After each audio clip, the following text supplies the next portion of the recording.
5,000 ವರ್ಷಗಳ ಹಿಂದೆ ಭಗವಂತ ಕೃಷ್ಣ ತನ್ನ ಲೀಲೆಗಳನ್ನೆಲ್ಲ ಮುಗಿಸಿ ತನ್ನ ಪರಮಧಾಮವಾದ ವೈಕುಂಠಕ್ಕೆ ಹಿಂದಿರುಗುತ್ತಾನೆ. ಆಗ ಕಲಿಯ ಪ್ರವೇಶ ಆಗುತ್ತೆ. ಆಗ ಪರೀಕ್ಷಿತ್ ಮಹಾರಾಜನ ಆಡಳಿತ ನಡೀತಾ ಇರುತ್ತೆ. ಪರೀಕ್ಷಿತ್ ಮಹಾರಾಜ ಯಾರು ಅಂದರೆ ಅರ್ಜುನನ ಮೊಮ್ಮಗ.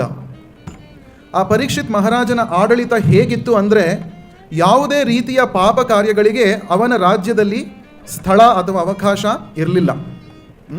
ಹೀಗಾಗಿ ಕಲಿಯು ಕೂಡ ಕಲಿಪುರುಷ ಹೇಗೆ ಪ್ರವೇಶ ಮಾಡೋದು ಈ ಪ್ರಪಂಚದಲ್ಲಿ ಅಂತ ಯೋಚನೆ ಮಾಡ್ತಾ ಇದ್ದ. ಎಲ್ಲೆಲ್ಲಿ ವ್ಯಾಪಿಸಿತ್ತು ಪರೀಕ್ಷಿತ್ ಮಹಾರಾಜನ ರಾಜ್ಯ ಸಾಮ್ರಾಜ್ಯ, ಈ ಪೂರ್ತಿ ಭೂಮಂಡಲವನ್ನು ಆಳ್ತಾ ಇದ್ದ ಪರೀಕ್ಷಿತ್ ಮಹಾರಾಜ. ಕೇವಲ ಒಂದು ರಾಜ್ಯವನ್ನು, ಒಂದು ಚಿಕ್ಕ ರಾಜ್ಯವನ್ನು ಆಡಳಿತ ಮಾಡ್ತಾ ಇರಲಿಲ್ಲ ಪರೀಕ್ಷಿತ್ ಮಹಾರಾಜ. ಈ ಸಕಲ ಭೂಮಂಡಲಕ್ಕೆ ಒಡೆಯನಾಗಿದ್ದ ಪರೀಕ್ಷಿತ್ ಮಹಾರಾಜ. ಅಂತಹವನ ರಾಜ್ಯಭಾರ ಹೇಗಿತ್ತು ಅಂದರೆ ಧರ್ಮಸಮ್ಮತವಾಗಿತ್ತು. ಯಾವ ರೀತಿ ಪಾಂಡವರು ಶ್ರೀಕೃಷ್ಣನ ಆದೇಶದ ಮೇರೆಗೆ ರಾಜ್ಯಭಾರವನ್ನು ವಹಿಸಿಕೊಂಡು ಎಲ್ಲರನ್ನ ಸರಿಯಾಗಿ ಪರಿಪಾಲಿಸ್ತಾ ಬರ್ತಾ ಇದ್ರೋ, ಅದೇ ರೀತಿಯಲ್ಲಿ ಅವರ ಮೊಮ್ಮಗನಾದ ಪರೀಕ್ಷಿತ್ ಮಹಾರಾಜನು ಕೂಡ ಭಗವಂತ ಕೃಷ್ಣನ ಶುದ್ಧ ಭಕ್ತನಾಗಿದ್ದ. ಭಗವಂತನ ವಚನಗಳ ಮೇರೆಗೆ ಅಥವಾ ಭಗವಂತ ಹೇಗೆ ಆಡಳಿತವನ್ನು ಮಾಡಬೇಕು ಅಂತ ಹೇಳಿದ್ದಾನೋ ಧರ್ಮಶಾಸ್ತ್ರಗಳಲ್ಲಿ, ಅದೇ ರೀತಿಯಲ್ಲಿ ತನ್ನ ಜನರನ್ನು ತನ್ನ ಮಕ್ಕಳನ್ನಾಗೇ ನೋಡ್ಕೊಳ್ತಾ ಇದ್ದ. ಆ ರೀತಿ ತನ್ನ ಮಕ್ಕಳಿಗೆ ಹೇಗೆ ಒಬ್ಬ ತಂದೆ ಎಲ್ಲ ರೀತಿಯ ಅವಕಾಶಗಳನ್ನು, ರಕ್ಷಣೆಯನ್ನು ಕೊಡ್ತಾನೋ, ಅದೇ ರೀತಿ ಪರೀಕ್ಷಿತ್ ಮಹಾರಾಜ ತನ್ನ ಪ್ರಜೆಗಳನ್ನೇ ತನ್ನ ಮಕ್ಕಳನ್ನಾಗಿ ಭಾವಿಸಿಕೊಂಡು ಚೆನ್ನಾಗಿ ಆಡಳಿತವನ್ನು ಮಾಡ್ತಾ ಇದ್ದ. ಈಗ ಮಕ್ಕಳನ್ನು ನೋಡ್ಕೋಬೇಕಾದ್ರೆ ನಾವು ಅವ್ರಿಗೆ ಏನೇನು ಬೇಕೋ ಅದು ಕೊಟ್ಟರೆ ಸಾಕಾಗಲ್ಲ. ಅವರಿಗಿರುವ ತೊಂದರೆ ತೊಡಕುಗಳನ್ನು ಕೂಡ ನಿವಾರಿಸಬೇಕು. ಅವರು ಕೆಟ್ಟ ದಾರಿಯನ್ನು ಹಿಡಿಬಾರ್ದು ಅನ್ನೋದು ಕೂಡ ತಂದೆ ತಾಯಿಗಳ ಮನಸ್ಸಲ್ಲಿ ಇರಬೇಕು. ಮಕ್ಕಳು ಕೆಟ್ಟ ದಾರಿಯನ್ನು ಹಿಡಿತಾ ಇದ್ದಾರೆ ಅನ್ನುವ ಸುಳಿವು ಸಿಕ್ಕಾಗ ತಂದೆ ತಾಯಿಗಳು ಸರಿಯಾದ ಕ್ರಮವನ್ನು ಸರಿಯಾದ ಸಮಯಕ್ಕೆ ತಗೋಬೇಕು ಮತ್ತು ಅವರನ್ನು ಸರಿ ದಾರಿಗೆ ತರಬೇಕು. ಇದು ತಂದೆ ತಾಯಿಯರ ಜವಾಬ್ದಾರಿ. ಕೇವಲ ಜನ್ಮವನ್ನು ಕೊಟ್ಟರೆ ಸಾಲದು. ಆ ಮಕ್ಕಳು ಸರಿಯಾದ ದಾರಿಯಲ್ಲಿ ಭಗವಂತನ ಭಕ್ತಿಯ ಮಾರ್ಗದಲ್ಲಿ ಅವರು ಪ್ರಗತಿಯನ್ನು ಹೊಂದುತ್ತಾ ಇದ್ದಾರೆ ಅನ್ನುವುದು ಕೂಡ ತಂದೆ ತಾಯಿಗಳ ಜವಾಬ್ದಾರಿಯಾಗಿರುತ್ತೆ. ಅದಕ್ಕೆ ಭಾಗವತದ 5ನೇ ಸ್ಕಂದದಲ್ಲಿ ಋಷಭದೇವರು ಹೇಳ್ತಾರೆ, ಒಬ್ಬರು ತಂದೆ ತಾಯಿಗಳು ಆಗಬಾರದು. ಅವರು ತಮ್ಮ ಮಕ್ಕಳಿಗೆ ಭಗವದ್ಧಾಮದ ಹಾದಿಯನ್ನು ತೋರಿಸೋಕ್ಕೋಸ್ಕರ ಅವರಿಗೆ ಅರ್ಹತೆ ಇಲ್ಲ ಅಂದರೆ ಅವರು ತಂದೆ ತಾಯಿನೇ ಆಗಬಾರದು ಅಂತ ಹೇಳ್ತಾರೆ 5ನೇ ಸ್ಕಂದದಲ್ಲಿ. ಯಾರು ತಮ್ಮ ಮಕ್ಕಳಿಗೆ ಭಗವದ್ಭಕ್ತಿಯ ಮಾರ್ಗವನ್ನು ಬೋಧಿಸೋದಿಲ್ಲವೋ ಅವರು ತಂದೆ ತಾಯಿಗಳು ಆಗಬಾರದು ಅಂತ ಬಹಳ ಕಠಿಣವಾದ ಸ್ಟ್ರಾಂಗ್ ಸ್ಟೇಟ್ಮೆಂಟನ್ನು ಋಷಭದೇವರು ಹೇಳ್ತಾರೆ 5ನೇ ಸ್ಕಂದದಲ್ಲಿ. ಸೊ ಅದಕ್ಕೋಸ್ಕರ ಹೇಗೆ ತಂದೆ ತಾಯಿಗಳು ತಮ್ಮ ಮಕ್ಕಳನ್ನು ಜೋಪಾನವಾಗಿ ಬೆಳೆಸ್ತಾರೋ, ಕೆಟ್ಟ ದಾರಿಯನ್ನು ಹಿಡಿಯೋಕ್ಕೆ ಬಿಡೋದಿಲ್ಲವೋ, ಅದೇ ರೀತಿ ಪರೀಕ್ಷಿತ್ ಮಹಾರಾಜನು ಕೂಡ ತನ್ನ ಸಾಮ್ರಾಜ್ಯದಲ್ಲಿ ತನ್ನ ಎಲ್ಲ ಪ್ರಜೆಗಳನ್ನು ಜೋಪಾನವಾಗಿ ನೋಡ್ಕೊಳ್ತಾ ಇದ್ದ. ಅವರು ಪಾಪ ಮಾರ್ಗದಲ್ಲಿ ನಡೆಯಬಾರದು ಅನ್ನುವುದು ಪರೀಕ್ಷಿತ್ ಮಹಾರಾಜನ ಕಳಕಳಿಯಾಗಿತ್ತು. ಮತ್ತು ತನ್ನ ಸಾಮ್ರಾಜ್ಯದಲ್ಲಿ ಎಲ್ಲರೂ ಕೃಷ್ಣನ ಭಕ್ತರಾಗಬೇಕು ಅನ್ನೋದು ಪರೀಕ್ಷಿತ್ ಮಹಾರಾಜನ ಒಂದು ಮಹದಾಸೆ. ಅದಕ್ಕೋಸ್ಕರ ಪರೀಕ್ಷಿತ್ ಮಹಾರಾಜ ಕಾಲಗಳಲ್ಲಿ ಅನೇಕ ರೀತಿಯ ಸಂಕೀರ್ತನೆಗಳನ್ನು, ಹರಿನಾಮ ಸಂಕೀರ್ತನೆಗಳನ್ನು ಮತ್ತು ಪ್ರವಚನಗಳನ್ನೆಲ್ಲ ಏರ್ಪಾಡು ಮಾಡ್ತಾ ಇದ್ದ. ಹೀಗೆ ಅವನು ರಾಜ್ಯಭಾರವನ್ನು ಮಾಡ್ತಾ ಇದ್ದ. ಸೊ ಒಮ್ಮೆ ಏನಾಯಿತು, ಕಲಿಯ ಪ್ರವೇಶ ಆಯಿತು ಈ ಪ್ರಪಂಚಕ್ಕೆ. ಕಲಿಯ ಪ್ರವೇಶ ಆದಾಗ ಅವಾಗೇನಾಯಿತು ಅಂದರೆ ಪರೀಕ್ಷಿತ್ ಮಹಾರಾಜ ದೇಶವನ್ನು ಸುತ್ತಾಡೋಕ್ಕೆ ಸಂಚಾರವನ್ನು ಮಾಡ್ತಾ ಇರ್ತಾನೆ. ಎಲ್ಲ ಕಡೆಯಲ್ಲೂ ಧರ್ಮ ಸರಿಯಾಗಿ ನಡೀತಾ ಇದೆಯಾ, ಎಲ್ಲರೂ ಪರಿಪಾಲಿಸ್ತಾ ಇದ್ದಾರಾ, ನನ್ನ ರಾಜ್ಯಭಾರದಲ್ಲಿ ಯಾರಿಗಾದರೂ ಏನಾದರೂ ಕೊರತೆ ಇದೆಯಾ ಅನ್ನೋದನ್ನು ನೋಡೋದಕ್ಕೋಸ್ಕರ ಪರೀಕ್ಷಿತ್ ಮಹಾರಾಜ ಸ್ವತಃ ತನ್ನ ರಾಜ್ಯವನ್ನೆಲ್ಲ ಸಂಚಾರ ಮಾಡ್ತಾ ಇದ್ದ. ಅಂದರೆ ಇಂದಿನ ಆಡಳಿತ ಮಾಡೋರು ಆ ಥರ ಮಾಡಲ್ವಲ್ಲ. ಹೀಗೆ ಅವರು 5 ವರ್ಷಕ್ಕೊಂದ್ಸರಿ ಓಟ್ ತಗೊಂಡು ಮಾಯಾಗೋಗ್ಬಿಡ್ತಾರಷ್ಟೇ. ಏನು ಮಾಡ್ತಾ ಇರ್ತಾರೆ ಅಂತ ಭಗವಂತನಿಗೆ ಗೊತ್ತು ಅಲ್ವಾ. ಆಮೇಲೆ 5 ವರ್ಷ ಆದಮೇಲೆ ಅವ್ರು ಕಾಣಿಸ್ಕೊಳ್ಳೋದು ಅಲ್ವಾ. ಆದರೆ ಪರೀಕ್ಷಿತ್ ಮಹಾರಾಜ ಆ ರೀತಿ ಅಲ್ಲ. ಪರೀಕ್ಷಿತ್ ಮಹಾರಾಜನಿಗೆ ಜವಾಬ್ದಾರಿ ಇತ್ತು. ರಾಜ ಪ್ರತ್ಯಕ್ಷ ದೇವಾಹ ಅಂತ ಹೇಳ್ತಾರೆ ಧರ್ಮಶಾಸ್ತ್ರಗಳಲ್ಲಿ.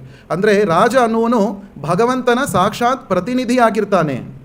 ಭಗವಂತ ಹೇಳಿಕೊಟ್ಟ ಮಾರ್ಗದಲ್ಲೇ ಪ್ರಜೆಗಳನ್ನು ಅವನು ಪಾಲಿಸ್ತಾನೆ. ಇದು ನಿಜವಾದ ರಾಜನ ಅವನ ಲಕ್ಷಣ.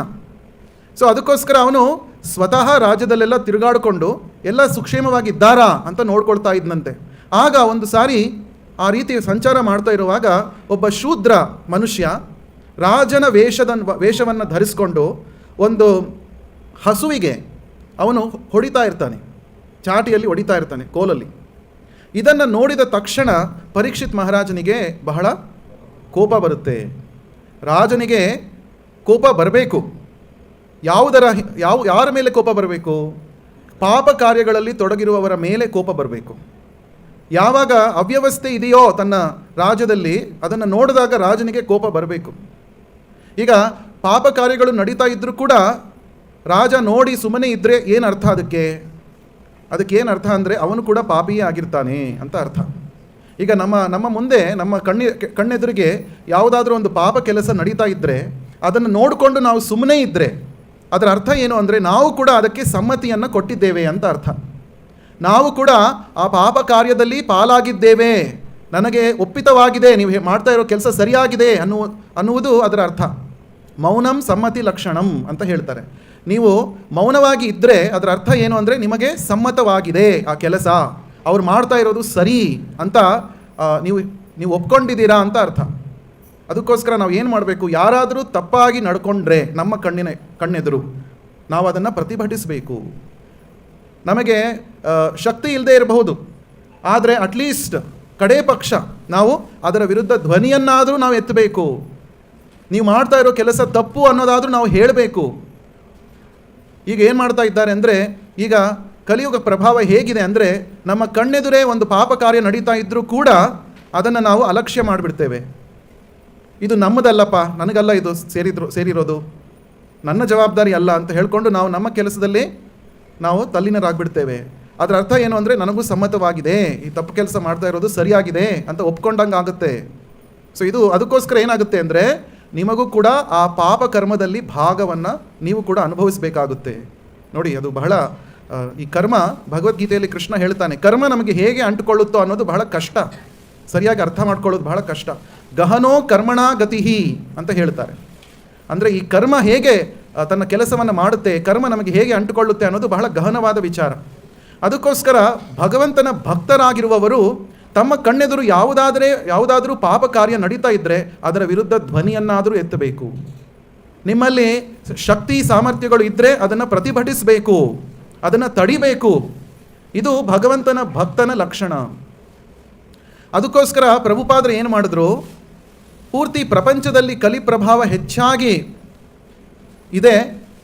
ಅದಕ್ಕೆ ಒಂದೇ ಒಂದು ಮಾರ್ಗ ಏನು ಅಂದರೆ, ಭಗವಂತನ ಭಕ್ತಿಯ ಕಡೆಗೆ ಜನರ ಮನಸ್ಸನ್ನು ಸೆಳಿಬೇಕು ಅನ್ನೋದು ಪ್ರಭುಪಾದರ ಇಚ್ಛೆ ಆಗಿತ್ತು.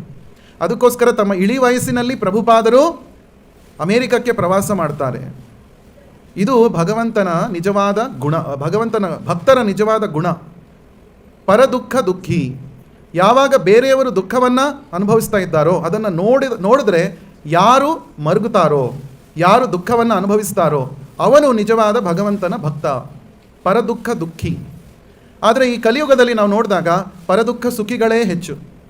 ಬೇರೆಯವರು ಕಷ್ಟಪಡ್ತಾ ಇದ್ದರೆ ಅದನ್ನು ನೋಡಿ ಸಂತೋಷ ಪಡುವವರೇ ಹೆಚ್ಚು. ಅಂಥವರು ಭಗವಂತನ ಭಕ್ತರಾಗಲು ಸಾಧ್ಯವೇ ಇಲ್ಲ. ಅದು ಭಗವಂತನ ಭಕ್ತರ ಲಕ್ಷಣ ಅಲ್ಲ. ಇನ್ನೊಬ್ಬರು ಕಷ್ಟಪಡ್ತಾ ಇದ್ದಾರೆ ಅಂದರೆ ನೋಡಿದಾಗ ಅವರಿಗೆ ಏನಾದರೂ ಒಂದು ಸಹಾಯ ಮಾಡಬೇಕು ಅನ್ನೋದು ಭಗವಂತನ ಭಕ್ತನ ಮನಸ್ಸಿಗೆ ಬರಬೇಕು. ಯಾವ ರೀತಿಯ ಸಹಾಯ? ಧನ ಸಹಾಯನ? ಧನ ಸಹಾಯಕ್ಕೆ ಎಲ್ಲ ಕಷ್ಟಗಳು ಪಾರಾಗಕ್ಕೆ ಸಾಧ್ಯ ಇಲ್ಲ. ನಿಜವಾದ ಸಹಾಯ ಏನು ಅಂದರೆ, ಬೇರೊಬ್ಬರನ್ನು ಕೃಷ್ಣನ ಕಡೆಗೆ ಬರುವಂತೆ ಮಾಡುವುದು, ಭಗವಂತನ ಭಕ್ತಿ ಸೇವೆಯ ಪ್ರಚಾರ ಮಾಡುವುದು, ಅದು ನಿಜವಾದ ಸಹಾಯ. ಯಾಕೆಂದರೆ ಪ್ರತಿಯೊಬ್ಬರೂ ಯಾವ ಕಾರಣಕ್ಕಾಗಿ ದುಃಖವನ್ನು ಅನುಭವಿಸ್ತಾ ಇದ್ದಾರೆ ಈ ಪ್ರಪಂಚದಲ್ಲಿ ಅಂದರೆ, ಹೇಳ್ತಾರೆ ಶಾಸ್ತ್ರಗಳಲ್ಲಿ, ಕೃಷ್ಣ ಬಹಿರ್ಮುಖ ಜೀವ. ಭಗವಂತನ ಕಡೆಯಿಂದ ನಮ್ಮ ಮುಖವನ್ನು ನಾವು ಸರಿಸ್ಕೊಂಡು ಬಿಟ್ಟಿದ್ದೇವೆ. ಭಗವಂತನ ಕಡೆಗೆ ನಾವು ಮುಖ ಮಾಡಿ ನೋಡ್ತಾ ಇಲ್ಲ. ಅಂದರೆ ಭಗವಂತನನ್ನು ಮರೆತು ಹೋಗಿಬಿಟ್ಟಿದ್ದೇವೆ. ಭಗವಂತನ ಮರವಿನಿಂದ ನಾವು ಪಾಪ ಕಾರ್ಯಗಳಲ್ಲಿ ಮಗ್ನರಾಗಿದ್ದೇವೆ. ಆ ಪಾಪ ಕಾರ್ಯಗಳ ಪರಿಣಾಮವಾಗಿ ನಾವು ಕಷ್ಟಗಳನ್ನು ಅನುಭವಿಸ್ತಾ ಇದ್ದೇವೆ. ಸೊ ಭಗವಂತನ ಮರೆವು ಪಾಪ ಕಾರ್ಯಗಳಿಗೆ ಕಾರಣ. ಆ ಪಾಪ ಕಾರ್ಯಗಳು ನಮ್ಮ ಕಷ್ಟಗಳಿಗೆ ಕಾರಣ. ಸೊ ಈ ಕಷ್ಟಗಳಿಂದ ಹೇಗೆ ಪಾರು ಮಾಡಬಹುದು ಅಂದರೆ, ಭಗವಂತನನ್ನು ಸದಾ ಸ್ಮರಿಸಬೇಕು ಅಂತ ನಾವು ಬೇರೆಯವರಿಗೆ ಹೇಳ್ಕೊಡ್ಬೇಕು. ಈ ಇಸ್ಕಾನ್ ಸಂಸ್ಥೆ ಪ್ರಭುಪಾದರು ಏಕೆ ಸ್ಥಾಪಿಸಿದ್ರು ಅಂದರೆ ಇದೇ ಕಾರಣಕ್ಕೋಸ್ಕರ. ಹೇಗೆ ಭಗವಂತನ ಸ್ಮರಣೆಯನ್ನು ಎಲ್ಲರಿಗೂ ಉಂಟು ಮಾಡುವ ಹಾಗೆ ಮಾಡೋದು ಅನ್ನೋದು ಈ ಇಸ್ಕಾನ್ ಸಂಸ್ಥೆಯ ಗುರಿ. ಸದಾ ಭಗವಂತನ ನಾಮಸ್ಮರಣೆಯಲ್ಲೇ ಇರಬೇಕು ಭಕ್ತರು, ಪ್ರಚಾರ ಮಾಡುವವರು. ಮತ್ತು ಬೇರೆಯವ್ರಿಗೂ ಕೂಡ ಆ ನಾಮಸ್ಮರಣೆಯನ್ನು ಮಾಡೋಕ್ಕೆ ಹೇಳಬೇಕು. ಅದು ನಿಜವಾದ ಜನಸೇವೆ. ಸೊ ಈ ಪರೀಕ್ಷಿತ್ ಮಹಾರಾಜರು ಆ ಶೂದ್ರ ವೇಷಧಾರಿ, ಆ ರಾಜವೇಷಧಾರಿಯಾದ ಶೂದ್ರನನ್ನು ನೋಡಿ ಬಹಳ ಸಿಟ್ಟು ಮಾಡ್ಕೊಳ್ತಾರೆ, ಬಹಳ ಕೋಪ ಮಾಡ್ಕೊಳ್ತಾರೆ. ತಕ್ಷಣ ತಮ್ಮ ರಥದಿಂದ ಇಳಿದು ಬರ್ತಾರೆ. ಅವರು ಪಪ್ರಚ್ಛ ರಥಮಾರೂಢ, ಅವರು ರಥದಲ್ಲಿ ಕುಳಿತಿರ್ತಾರೆ. ಎಂತಹ ರಥ ಪರೀಕ್ಷಿತ್ ಮಹಾರಾಜರದು ಅಂದರೆ ಕಾರ್ತಸ್ವರ ಪರಿಚ್ಛಿದಂ, ಅಂದರೆ ಅದು ಚಿನ್ನದ ಹೊದಿಕೆಯನ್ನು ಹೊಂದಿದ್ದ ರಥ, ಅದು ಚಿನ್ನದಿಂದ ಮಾಡಲ್ಪಟ್ಟ ರಥ. ಅಂದರೆ ಎಂತಹ ವೈಭೋಗ ಐಶ್ವರ್ಯಗಳು ಇದ್ದವು ಪರೀಕ್ಷಿತ್ ಮಹಾರಾಜನ ಆಡಳಿತ ಕಾಲದಲ್ಲಿ ಅಂತ ನಾವು ಅರ್ಥ ಮಾಡ್ಕೋಬಹುದು. ಅಂದರೆ ಈಗ ನಾವು ಯಾವುದಾದ್ರೂ ಒಂದು ಕಾರನ್ನು ನೋಡಿದ್ರೆ, ಇಂಪೋರ್ಟೆಡ್ ಕಾರನ್ನು ನೋಡಿದ್ರೆ ನಾವು ಬೆಕ್ಕಸ ಬೆರಗಾಗ್ತೇವೆ, ಇಂಥ ಕಾರಲ್ಲಿ ಓಡಾಡ್ತಾ ಇದ್ದಾರಲ್ಲ ಅಂತ. ಆದರೆ ಪರೀಕ್ಷಿತ್ ಮಹಾರಾಜನ ಕಾರ್ ಹೇಗಿತ್ತು? ಅದು ಚಿನ್ನದಿಂದ ಮಾಡಲ್ಪಟ್ಟಿತ್ತು. ಅದು ನಾವು ಭಕ್ತಿ ಸೇವೆಯಲ್ಲಿ ತೊಡಗಿಕೊಂಡ್ರೆ ಭಗವಂತನೇ ಭಕ್ತರಿಗೆ ಎಲ್ಲ ರೀತಿಯ ಐಶ್ವರ್ಯಗಳನ್ನು ಕೊಡ್ತಾನೆ. ಈ ಪ್ರಪಂಚದಲ್ಲಿ ಅನೇಕ ಜನರು ನಾವು ಸಂತೋಷ ಪಡಬೇಕಾದ್ರೆ ನಮಗೆ ಐಶ್ವರ್ಯಗಳು ಸಿಗಬೇಕು ಅಂತ ಬಹಳ ಕಷ್ಟಪಡ್ತಾರೆ ಅಲ್ವಾ.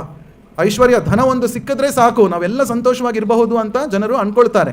ಅದಕ್ಕೋಸ್ಕರ ಬಹಳ ಕಷ್ಟಗಳನ್ನು ಅನುಭವಿಸ್ತಾರೆ. ಆದರೂ ಕೂಡ ಅವರಿಗೆ ಸಮಾಧಾನಪೂರ್ವಕವಾಗಿ ಅವರಿಗೆ ಬೇಕಾದಷ್ಟು ಹಣ ಧನ ಸಿಗೋದಿಲ್ಲ. ಆದರೆ ನಾವು ಭಗವಂತನ ಭಕ್ತಿ ಸೇವೆಯಲ್ಲಿ ಚೆನ್ನಾಗಿ ತೊಡಗಿಕೊಂಡ್ರೆ, ಭಗವಂತ ಲಕ್ಷ್ಮೀಪತಿ ಅಲ್ವಾ, ಲಕ್ಷ್ಮೀಪತಿ ಒಲಿದರೆ ನಿಮ್ಮ ಮನೆಯಲ್ಲಿ ಲಕ್ಷ್ಮಿಗೆ ಕೊರತೆಯೇ ಇರೋದಿಲ್ಲ ಅಲ್ವಾ. ಈ ಸೀಕ್ರೆಟು ಎಲ್ಲರಿಗೂ ಗೊತ್ತಿಲ್ಲ. ಪ್ರಭುಪಾದರು ಹೇಳ್ತಾರೆ, ನೀವು ಲಕ್ಷ್ಮಿಯ ಹಿಂದೆ ಓಡಬೇಡಿ, ಲಕ್ಷ್ಮೀಪತಿಯಾದ ಕೃಷ್ಣನ ಹಿಂದೆ ಓಡಿ, ಆಗ ಲಕ್ಷ್ಮಿ ತನ್ನ ತಾನೇ ನಿಮ್ಮ ಮನೆಗೂ ಬರ್ತಾಳೆ. ಇದು ಸೀಕ್ರೆಟ್. ಆದರೆ ಇದನ್ನು ತಿಳಿದೇ ಇರುವವರು ಏನು ಮಾಡ್ತಾರೆ, ಲಕ್ಷ್ಮಿ ಬೇಕು, ಲಕ್ಷ್ಮಿ ಕಟಾಕ್ಷ ಆಗಬೇಕು ನನಗೆ ಅಂತ ಬಹಳ ಕಷ್ಟವನ್ನು ಪಡ್ತಾರೆ. ಆದರೆ ಅವರಿಗೆ ಲಕ್ಷ್ಮಿನೂ ಸಿಗೋದಿಲ್ಲ, ಕೃಷ್ಣನ ಭಕ್ತಿಯೂ ಸಿಗೋದಿಲ್ಲ. ಈ ರೀತಿ ಎರಡು ರೀತಿಯಲ್ಲೂ ಅವರು ಕಷ್ಟವನ್ನು ಅನುಭವಿಸಿ ಜೀವನದ ಗುರಿಯನ್ನು ಕೂಡ ಮುಟ್ಟೋದಿಲ್ಲ. ಭಗವಂತ ಹೇಳ್ತಾನೆ 9ನೇ ಅಧ್ಯಾಯದಲ್ಲಿ, ಅನನ್ಯಾಶ್ಚಿಂತಯಂತೋ ಮಾಂ ಯೇ ಜನ ಪರ್ಯುಪಾಸತೆ ತೇಷಾಂ ನಿತ್ಯಾಭಿಯುಕ್ತಾನಾಂ ಯೋಗಕ್ಷೇಮಂ ವಹಾಮ್ಯಹಂ. ಇದರ ಅರ್ಥ ಏನು ಅಂದರೆ, ಭಗವಂತ ಹೇಳ್ತಾನೆ, ಯಾರು ಅನ್ಯ ವಿಷಯಗಳಿಗೆ ತಲೆಯನ್ನು ಕೊಡದೆ, ಮನಸ್ಸನ್ನು ಇಡದೆ, ಸದಾ ನನ್ನಲ್ಲೇ ತಮ್ಮ ಮನಸ್ಸನ್ನು ಇಟ್ಟು ಭಕ್ತಿ ಸೇವೆಯಲ್ಲಿ ತೊಡಗಿಕೊಂಡಿರ್ತಾರೋ ಅಂಥವರಿಗೆ ನಾನು ಯೋಗಕ್ಷೇಮವನ್ನು ಉಂಟು ಮಾಡ್ತೇನೆ. ಯೋಗಕ್ಷೇಮ ಅಂದರೆ ಏನು? ಯೋಗ ಅಂದರೆ ಯಾವುದು ನಮ್ಮಲ್ಲಿಲ್ಲವೋ ನಮ್ಮ ಕೊರತೆಗಳನ್ನು ನೀಗಿಸ್ತಾನೆ ಭಗವಂತ. ಮತ್ತು ಕ್ಷೇಮ ಅಂದರೆ ನಿಮ್ಮಲ್ಲಿರುವ ಸಿರಿ ಸಂಪತ್ತುಗಳನ್ನು ಕಾಪಾಡ್ತಾನೆ. ಇದರ ಅರ್ಥ ಯೋಗ ಮತ್ತು ಕ್ಷೇಮ. ನಮಗೆ ಏನು ಬೇಕಾಗಿದೆಯೋ ಅದನ್ನು ಭಗವಂತ ಕೊಡ್ತಾನೆ ಕಾಲಕ್ಕೆ ಸರಿಯಾಗಿ, ಮತ್ತು ನಮ್ಮಲ್ಲಿ ಏನಿದೆಯೋ ಅದನ್ನು ಕೂಡ ಕಾಪಾಡ್ತಾನೆ. ಇದು ಯೋಗಕ್ಷೇಮ ಅಂದರೆ. ಸೊ ಭಗವಂತನ ಭಕ್ತಿ ಸೇವೆಯಲ್ಲಿ ಯಾರು ದೃಢ ಮನಸ್ಕರಾಗಿ ತೊಡಗಿಕೊಂಡಿರ್ತಾರೋ ಅವರಿಗೆ ಯಾವ ರೀತಿಯ ಕೊರತೆಗಳು ಇರೋದಿಲ್ಲ. ಇದು ನಾವು ಅರ್ಥ ಮಾಡ್ಕೋಬೇಕು. ಪ್ರಭುಪಾದರು ಇದನ್ನು ಉದಾಹರಣೆ ಸಹಿತವಾಗಿ ಸ್ಥಾಪಿಸಿದ್ದಾರೆ.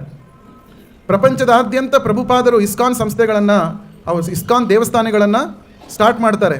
ಎಲ್ಲ ದೇವಸ್ಥಾನಗಳಲ್ಲೂ ಇರುವ ಭಕ್ತರು ಎಲ್ಲವನ್ನ ಬಿಟ್ಟು ಭಗವಂತನ ಸೇವೆಗಾಗಿ ಬಂದಿರ್ತಾರೆ. ಅವರಿಗಾಗಿ ಅವರು ಯಾವುದೂ ಕೆಲಸ ಮಾಡೋದಿಲ್ಲ, ಹಣವನ್ನು ಸಂಪಾದಿಸೋದಿಲ್ಲ. ಆದರೂ ಕೂಡ ಎಲ್ಲ ಇಸ್ಕಾನ್ ದೇವಸ್ಥಾನಗಳಲ್ಲಿ ಲಕ್ಷ್ಮಿಯ ಹಣದ ಕೊರತೆ ಇಲ್ಲ. ನೋಡಿ, ಇದು ಒಂದು ಉದಾಹರಣೆಯ ಸಹಿತವಾಗಿ ಪ್ರಭುಪಾದರು ಇದನ್ನು ನಮಗೆ ತಿಳಿಸ್ಕೊಟ್ಟಿದ್ದಾರೆ. ಎಷ್ಟೋ ಜನ ನಾವು ಕೋಟ್ಯಾಧಿಪತಿಗಳಾಗಬೇಕು, ಲಕ್ಷಾಧಿಪತಿಗಳಾಗಬೇಕು ಅಂತ ತುಂಬ ದುಡಿತಾರೆ. ಆದರೂ ಕೂಡ ಅವರು ಕೋಟ್ಯಾಧಿಪತಿಗಳು, ಲಕ್ಷಾಧಿಪತಿಗಳು ಆಗದೇನೆ ಅವರು ಸಾಯ್ತಾರೆ ಅಲ್ವಾ. ಆದರೆ ಈ ಇಸ್ಕಾನ್ ದೇವಸ್ಥಾನಗಳಲ್ಲಿ ಭಕ್ತರು ಸರಿಯಾದ ರೀತಿಯಲ್ಲಿ ಪ್ರಭುಪಾದರ ಆದೇಶದ ಅನುಸಾರ ಭಗವಂತನ ಸೇವೆಯಲ್ಲಿ ತೊಡಗಿಕೊಂಡಿರ್ತಾರಲ್ವ, ಆ ದೇವಸ್ಥಾನಗಳಲ್ಲಿ ಯಾವುದೇ ರೀತಿಯ ಕೊರತೆ ಇಲ್ಲ. ಪ್ರತಿ ದಿವಸ ಅಕ್ಷಯ ಪಾತ್ರೆಯ ನಮ್ಮ ಮಧ್ಯಾಹ್ನದ ಬಿಸಿಯೂಟ ಕಾರ್ಯಕ್ರಮದ ಮೂಲಕ ಲಕ್ಷಾಂತರ ಮಕ್ಕಳಿಗೆ ಅನ್ನವನ್ನು ನಾವು ನಮ್ಮ ದೇವಸ್ಥಾನದಿಂದ ಕಳಿಸ್ತಾ ಇದ್ದೇವೆ. ಸೊ ಯಾರಿಂದ ಇದು ಸಾಧ್ಯ? ಇದು ಭಗವಂತನ ಆಶೀರ್ವಾದದಿಂದ. ಇದು ಅನನ್ಯಾಶ್ಚಿಂತಯಂತೋ ಮಾಂ ಈ ಶ್ಲೋಕಕ್ಕೆ ಉದಾಹರಣೆ ಇದು. ಸೊ ಅದಕ್ಕೋಸ್ಕರ ಲಕ್ಷ್ಮಿಯ ಹಿಂದೆ ಓಡಬಾರ್ದು, ನಾವು ಲಕ್ಷ್ಮೀಪತಿಯಾದ ಕೃಷ್ಣನ ಹಿಂದೆ ಓಡಬೇಕು. ಆ ಕೃಷ್ಣನನ್ನು ನಾವು ಹಿಡ್ಕೊಂಡ್ರೆ, ಕೃಷ್ಣ ನಮ್ಮ ಮನೆಯಲ್ಲಿದ್ದರೆ ಲಕ್ಷ್ಮಿ ತಂತಾನೆ ಬರ್ತಾಳೆ. ಸೊ ಇದು ಮುಖ್ಯವಾದದ್ದು. ಸೊ ಇಲ್ಲಿ ಕಾರ್ತಸ್ವರ ಪರಿಚ್ಛಿದಂ, ಇದು ಅಂದರೆ ಪರೀಕ್ಷಿತ್ ಮಹಾರಾಜನ ರಥ ಚಿನ್ನದ ಹೊದಿಕೆಯನ್ನು ಹೊಂದಿತ್ತು. ಅದು ಅವನ ಐಶ್ವರ್ಯ